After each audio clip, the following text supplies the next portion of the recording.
बोलो हाँ या ना, बोलो। तो देवी के रूपों में कभी भेद नहीं करना चाहिए। वही त्रिपुर सुंदरी है, वही राजराजेश्वरी है, वही खोड़सी है, वही सुंदरा है, वही बगुला है, वही मातंगी है, वही छिन्नमस्ता है, वही नैना देवी है, वही भैया पीताम्बरा माता है, वही पार्वती है, वही काली है, वही ब्रह्माणी है, वही रुद्राणी है, वही दुर्गा है। सब रूप जितने हैं सब एक ही है। किसी के भी चरण पकड़ लो, कृपा तो भगवती की ही होगी। बोलो सीताराम, हनुमान जी महाराज की। ऐसी भगवती मैया के चरण पकड़ने से निश्चित रूप से भगवती की आप पर बहुत कृपा होगी।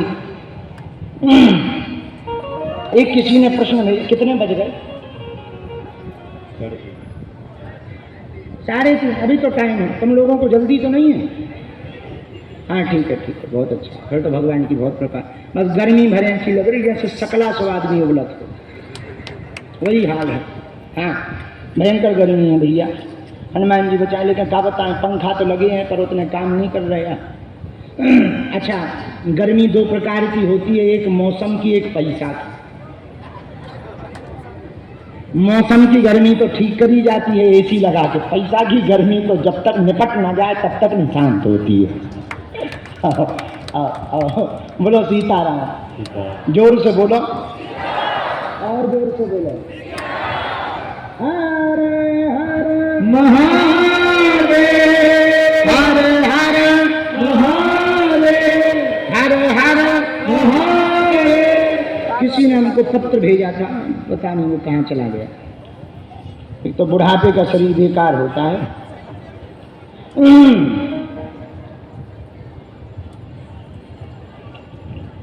किसी ने पत्र भेजा है, कुछ पूछा था, बहुत अच्छी बात पूछी थी। हाँ मिल गया। रुद्राक्ष की महिमा के बारे में किसी ने पूछा कि रुद्राक्ष की उत्पत्ति कैसे हुई, रुद्राक्ष कैसे प्रकट हुआ जिसको हम लोगों को धारण करना चाहिए। और इन्होंने ही प्रश्न किया, देवी माता का जप किस माला से करना चाहिए? रुद्राक्ष से कर सकते हैं, शिव और शक्ति दोनों एक हैं, तो रुद्राक्ष की माला से जप कर सकते हैं। पर बगलामुखी का जप कर रहे हो तो हल्दी की माला, लक्ष्मी जी का जप कर रहे हो कमलगट्टे की माला, वैष्णव मंत्र है तो तुलसी माला। पर कोई माला ना हो तो एक रुद्राक्ष ऐसा है जो सब जगह चल जाए, रुद्राक्ष की माला है। फिर कहा कि पुरानी माला लें या नई? जितनी जप एक माला से हो उतनी ज्यादा उसमें ताकत बढ़ती, निष्ठा भी बढ़ती है। धर्म का एक सिद्धांत है, पुराने पर बड़ा जोर दिया जाता। बोले हमारा धर्म सबसे ज्यादा पुराना, हमारी माला बहुत पुरानी है, ये मंदिर बहुत पुराना है। बोले बागेश्वर धाम कब का है? बोले 300 साल पहले का है, सन्यासी बाबा ने तब किया। पुराने पर बड़ा जोर दिया जाता। तो ज्यादातर एक ही माला रखनी चाहिए और पुरानी माला रखनी चाहिए, उसी से जप करना चाहिए। फिर पूछा कि माला जप कैसे करें? बिना नींद में करो बेटा। माला जप का भी एक विधान है, इसको सुमेरु कहते हैं। क्या कहते हैं? सुमेरु। सुमेरु को तिलक लगाओ, प्रणाम करो, जो मंत्र है ऐसे लो। कुछ लोग ऐसे चटकाऊ माला, ये गलत है, ये गलत। सही क्या है? इस प्रकार से मध्य की उंगली से अपना मंत्र बोलते जाओ। एक मंत्र एक मन का, एक मंत्र एक मन का, एक मंत्र एक मन का। इस प्रकार से पूरी माला जब आप कर लो, मनका को खिसकाते खिसकाते राम राम राम राम राम राम राम राम राम राम राम राम राम राम राम करते करते सुमेरु आ जाए और दूसरी माला करनी है तो इसको पार नहीं करना है ना पलटा देना है, ऐसे ये क्रम है साधारण सा माला का। इस प्रकार से जप करने पर पूर्ण मंत्र की पूर्ण फल की प्राप्ति होती है। क्या पूछा था? रुद्राक्ष की महिमा। हाँ हाँ, इसकी महिमा भी हमको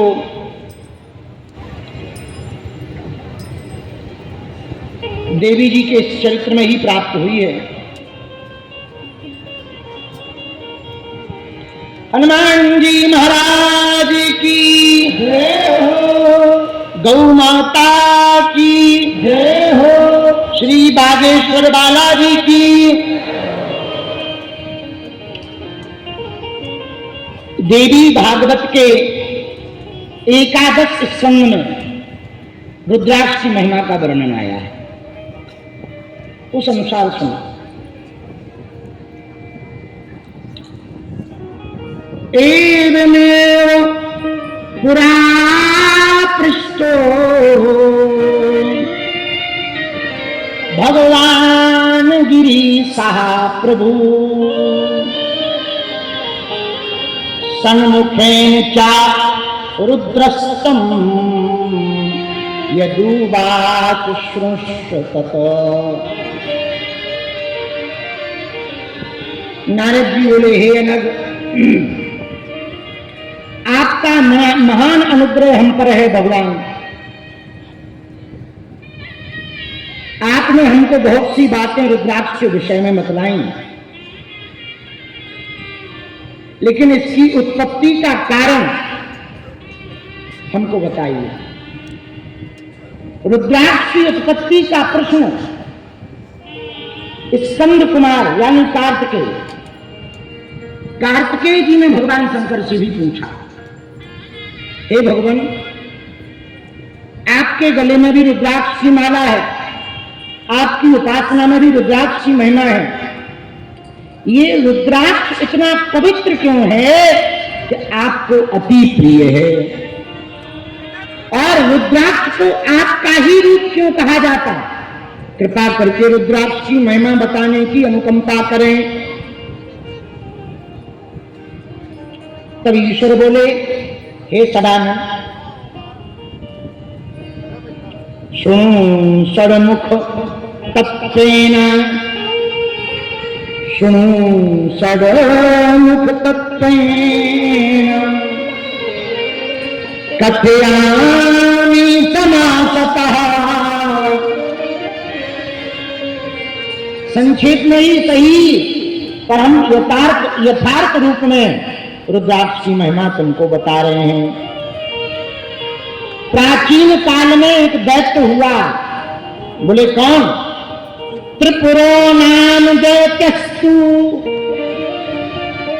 त्रिपुरा नाम का एक दैत्य हुआ।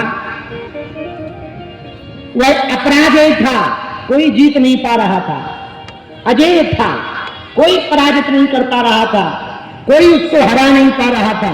उसका